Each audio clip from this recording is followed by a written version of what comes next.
এই দুটো, এই চটিটা আমার জন্মদিনে আমার রিয়া বোন দিয়েছে আমাকে। আর এই শাড়িটা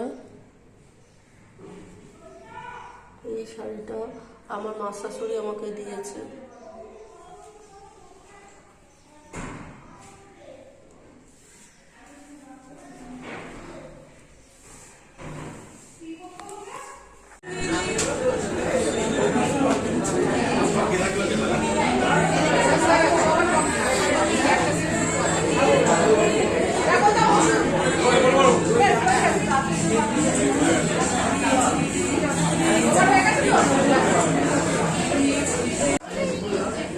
বলেন দিদি, দিদি কিছু বলুন না। দিদি দিদি কিছু বলুন। দিদি আপনি কিছু বলুন। দিদি এখন নেতা নয় খাচ্ছে পাপড়।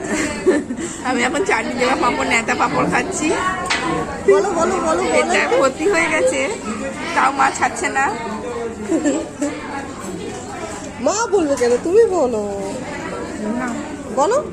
আবার ফটোটা ব্লগেরও মুখ ঘোরানো ফটো উঠবে। বলো এই আমি মুখে ভাত দিয়ে নিলাম। বেটা বলো, বেটা বলো বলো বলো বলো কিছু বলুন আপনি। কি বলবো, কিরম খেলে বলুন। বিয়ে বাড়ির মতো খাওয়া হলো কি? বিয়ে বাড়ির মতো খাওয়া হলো? আরে সাবাস।